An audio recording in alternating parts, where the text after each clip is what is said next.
ರಾಮನಗರ ತಾಲೂಕಿನ ಕೈಲಾಂಚ ಹೋಬಳಿ ಕೆಜಿ ಹೊಸಹಳ್ಳಿ ಗ್ರಾಮದ ಬಗರ್ ಹುಕುಂ ಸಾಗುವಳಿ ಅರ್ಜಿದಾರರ ಭೂಮಿಯನ್ನು ಶಾಸಕ ಎಚ್ಎ ಇಕ್ಬಾಲ್ ಹುಸೇನ್ ಮಂಗಳವಾರ ಸ್ಥಳ ಪರಿಶೀಲನೆ ನಡೆಸಿದರು. ಸ್ಥಳ ಪರಿಶೀಲನೆ ನಂತರ ಮಾತನಾಡಿದ ಅವರು, ಈ ಹಿಂದೆ ಆಯ್ಕೆಯಾದವರು ಸಭೆಗಳನ್ನು ನಡೆಸದ ಪರಿಣಾಮ ಅರ್ಜಿಗಳು ಧೂಳು ಹಿಡಿದಿವೆ.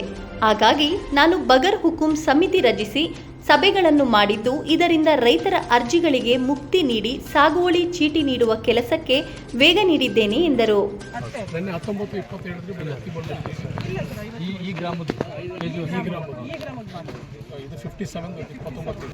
ಬುಧವಾರ 28 ಕೋಟಿ ರು ವೆಚ್ಚದ ಕಾಳೇಗೌಡನ ದೊಡ್ಡಿ ಏತ ನೀರಾವರಿ ಯೋಜನೆಯ ಕಾಮಗಾರಿಗೆ ಚಾಲನೆ ನೀಡಲಾಗುತ್ತಿದೆ ಎಂದು ಮಾಹಿತಿ ನೀಡಿದರು. ಈ ವೇಳೆ ತಹಸೀಲ್ದಾರ್ ತೇಜಸ್ವಿನಿ, ಗ್ಯಾರಂಟಿ ಸಮಿತಿ ಜಿಲ್ಲಾಧ್ಯಕ್ಷ ಕೆ ರಾಜು, ತಾಲೂಕು ಗ್ಯಾರಂಟಿ ಸಮಿತಿ ಅಧ್ಯಕ್ಷ ವಿಎಚ್ ರಾಜು, ಬಗರ್ ಹುಕುಂ ಸಮಿತಿ ಸದಸ್ಯ ಆರ್ ದೊಡ್ಡವೀರಯ್ಯ, ಹುಲಿಕೆರೆ ಗುನ್ನೂರು ಗ್ರಾಮ ಪಂಚಾಯಿತಿ ಅಧ್ಯಕ್ಷ ಗಿರೀಶ್, ಹುಣಸನಹಳ್ಳಿ ಗ್ರಾಮ ಪಂಚಾಯಿತಿ ಅಧ್ಯಕ್ಷ ಪುಟ್ಟಸ್ವಾಮಿ, ತಾಲೂಕು ಪಂಚಾಯತ್ ಮಾಜಿ ಸದಸ್ಯ ರೇಣುಕಪ್ಪ, ಮುಖಂಡರಾದ ಕೆಂಪರಾಮು, ಪಾರ್ತಣ್ಣ, ಅನಿಲ್ ಜೋಗೇಂದರ್, ಶ್ರೀನಿವಾಸ್ ಸೇರಿದಂತೆ ಪಕ್ಷದ ಪ್ರಮುಖರು ಇದ್ದರು. ನೋಡಿ, ನಾನೊಬ್ಬ ರೈತನ ಮಗ. ನಾನು ಇದೇ ಜಿಲ್ಲೆ ಮಗ, ಇದೇ ತಾಲೂಕಿನ ಮಗ. ನಾನು ಬೇರೆ ಬೇರೆ ಕ್ಷೇತ್ರದಲ್ಲಿ ಬೇರೆ ಬೇರೆ ತಾಲೂಕಲ್ಲಿ ನಾನು ನೋಡಿದ್ದೀನಿ.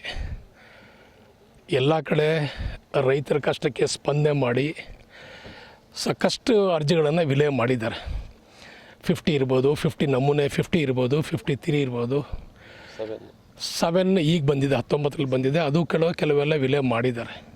ಆದರೆ ಈ ಕ್ಷೇತ್ರದಲ್ಲಿ ವಿಶೇಷವಾಗಿ ಯಾವೊಬ್ಬ ರೈತನಿಗೂ ಕೂಡ ಇದುವರೆಗೆ 1 ಕುಂಟೆ ಜಮೀನನ್ನು ಮಂಜೂರಾತಿ ಮಾಡಿಲ್ಲ. ಹಳ್ಳಿಗೆ ಬಂದವ್ರ ಕಷ್ಟ ಸುಖನ ಸ್ಪಂದನೆ ಮಾಡಲಿಲ್ಲ.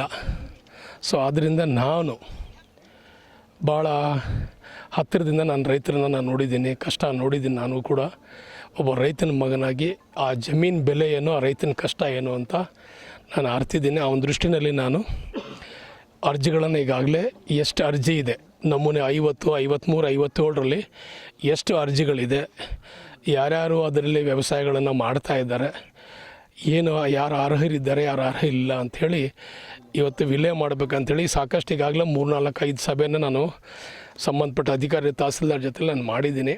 ಸೊ ಈಗ ನಾನು ಹಳ್ಳಿ ಮೇಲೆ ಬಂದು ಸ್ಥಳವನ್ನು ಪರಿಶೀಲನೆ ಮಾಡಿ, ನಮ್ಮ ಲ್ಯಾಂಡ್ ಗ್ರ್ಯಾಂಟ್ ಕಮಿಟಿನಲ್ಲಿ ನಮ್ಮ ದೊಡ್ಡವೀರೇಗೌಡರು ಇದ್ದಾರೆ, ಅವರು ಇದ್ದಾರೆ, ಅಪ್ಪಾಜಿಗೌಡರು, ಅವರು ಲ್ಯಾಂಡ್ ಟ್ರಿಬ್ಯುನಲ್ ಮೆಂಬರ್, ಅವರು ಇನ್ನೂ 4 ಜನ ಇದ್ದಾರೆ, ಬೇಕಾದಷ್ಟು ಜನ ಇದ್ದಾರೆ. ಸೊ ಅವ್ರ ಜೊತೆಗೂಡಿ ತಹಸೀಲ್ದಾರು ಮತ್ತು ಅಧಿಕಾರಿಗಳೆಲ್ಲ ಬಂದಿದ್ದಾರೆ, ನಮ್ಮ ಮುಖಂಡರೆಲ್ಲ ಬಂದಿದ್ದಾರೆ. ಅವರೆಲ್ಲರ ಸಮ್ಮುಖದಲ್ಲಿ ಇವತ್ತು ನಾನು ಅರ್ಜಿಗಳನ್ನು ನಾನು ಖುದ್ದಾಗಿ ಬಂದು, ನಮ್ಮ ರಾಜಣ್ಣವರು, ನಮ್ಮ ಗ್ಯಾರಂಟಿ ಅಧ್ಯಕ್ಷ, ಜಿಲ್ಲಾಧ್ಯಕ್ಷರು, ಮಾಜಿ ಶಾಸಕರು ಅವರು ಇದ್ದಾರೆ, ನಮ್ಮ ತಾಲೂಕು ಅಧ್ಯಕ್ಷ ಇದ್ದಾರೆ, ನಮ್ಮ TP ನಮ್ಮ ರೇಣುಕಪ್ಪ ಅವರು ಎಲ್ಲ ಇದ್ದಾರೆ, ಎಲ್ಲರೂ ಇದ್ದಾರೆ. ಸೊ ಇವರೆಲ್ಲರ ಸಮ್ಮುಖದಲ್ಲಿ ನಾನು ಎಲ್ಲ ಅರ್ಜಿಗಳನ್ನು ವಿಲೇ ಮಾಡಿ ಯಾರ್ಯಾರು ಇದರಲ್ಲಿ ವಂಚಿತರಾಗಿದ್ದಾರೆ, ರೈತರು ಇದುವರೆಗೆ ಕೂಡ 25-30 ವರ್ಷ 40 ವರ್ಷದಿಂದ ವ್ಯವಸಾಯ ಮಾಡಿ ಇದುವರೆಗೂ ಕೂಡ ಅವರಿಗೆ ಹಕ್ಕನ್ನು ಪಡೀಲಿಕ್ಕೆ ಸಾಧ್ಯ ಆಗಲಿಲ್ಲ. ಕೆಲವರು ತೀರೋಗ್ಬಿಟ್ಟಿದ್ದಾರೆ, ಅವ್ರ ಮಕ್ಕಳ ಹತ್ರ ಆಸೆ ಇಟ್ಕೊಂಡಿದ್ದಾರೆ. ಅವರು ಯಾರು ಅರ್ಜಿ ಹಾಕಿದ್ರೋ ಅವ್ರ ಆಸೆನಲ್ಲೇ ಅವ್ರ ಉಸಿರನ್ನು ಕಳ್ಕೊಂಡ್ರು. ಸೊ ಇವತ್ತು ಅವ್ರ ಮಕ್ಕಳೆಲ್ಲರೂ ಇವತ್ತು ಅವನ ನಿರೀಕ್ಷೆಯಲ್ಲಿ ಇದ್ದಾರೆ. ಇವತ್ತು ಆ ದೃಷ್ಟಿಯಲ್ಲಿ ನಾನೇ ಖುದ್ದಾಗಿ ನಮ್ಮೆಲ್ಲ ಮುಖಂಡಗಳ ಜೊತೆಯಲ್ಲಿ ನಾನು ಇವತ್ತು ಸ್ಥಳ ಪರಿಶೀಲನೆ ಮಾಡಿ ಈ ಅರ್ಜಿಗಳನ್ನು ಆದಷ್ಟು ಬೇಗ ವಿಲೇ ಮಾಡಬೇಕಂತೇಳಿ ತೀರ್ಮಾನ ಮಾಡಿ ಅಧಿಕಾರಿಗಳ ಜೊತೆ ನಾನು ಇವತ್ತು ಸ್ಥಳಕ್ಕೆ ಭೇಟಿ ಕೊಡ್ತಾ ಇದ್ದೀನಿ. ವಿಲೇ ಮಾಡ್ತೀನಿ. ಕೆರೆ ತುಂಬಿಸೋದು, ಕೈಲಾಂಚ ಹೋಬಳಿಗೆ ಕೆರೆಗಳು ತುಂಬಿಸೋದು, ಇದಕ್ಕೆ ಏನಾರ ಕೈಗೊಂಡು ಪ್ರಾರಂಭ ಮಾಡಿದ್ದೀವಿ. ಈಗಾಗಲೇ ನಾವು ಪ್ರಾರಂಭ ಮಾಡಿದ್ದೀವಿ. ಈಗಾಗಲೇ ಅಣ್ಣಳ್ಳಿ ಬೆಂಡಳ್ಳಿಲೆಲ್ಲ ಈಗಾಗಲೇ 3-4 ಕೆರೆ ತುಂಬಿದೆ. ಈ ಭಾಗದಲ್ಲೂ ಕೂಡ ನಿಮಗೆಲ್ಲ ಗೊತ್ತು, ಈಗಾಗಲೇ ನಿಮಗೆ ನಮ್ಮ ಅವೇರಳ್ಳಿ ಕೆರೆ ಆಗಲೇ ನೀರೆಲ್ಲ ಬಂದಿದೆ, ತೆಂಗಿನಕಾಯಿ ನೀರು ಬಂದಿದೆ, ಅವೇರಳ್ಳಿ ಕೆರೆಗೂ ನೀರು ಬಂದಿದೆ, ಅದನ್ನು ಟ್ರಯಲ್ ನೋಡಿದ್ವಿ. ಮಳೆ ಇರಲಿಲ್ಲ, ನೀರನ್ನು ಕೊರತೆ ಇತ್ತು, ಅದಕ್ಕೋಸ್ಕರ ಎಲ್ಲ ಪೆಂಡಿಂಗ್ ಇತ್ತಲ್ಲ. ಈಗೆಲ್ಲ ನೀರು ಬರ್ತಾ ಇದೆ, ಎಲ್ಲ ಕೆರೆಗಳು ನೀರು ತುಂಬಿಸಬೇಕು. ಇವತ್ತು ನಾಳೆ ಪೂಜೆ ಇರಬೇಕು, 28 ಕೋಟಿದು ಏತ ನೀರಾವರಿನೂ ಕೂಡ ನಾಳೆ ಕಾಳೇಗೌಡನ ದುಡ್ಡಿದು ಇದೆ. ಎಲ್ಲ ರೀತಿಯಲ್ಲೂ ಆಲೋಚನೆ ಮಾಡಿ ಏನೆಲ್ಲ ಸಾಧ್ಯವೋ ಅದೆಲ್ಲ ಕೆಲಸ ಎಲ್ಲ ಕೂಡ ನಾವು ಮಾಡ್ತೀವಿ.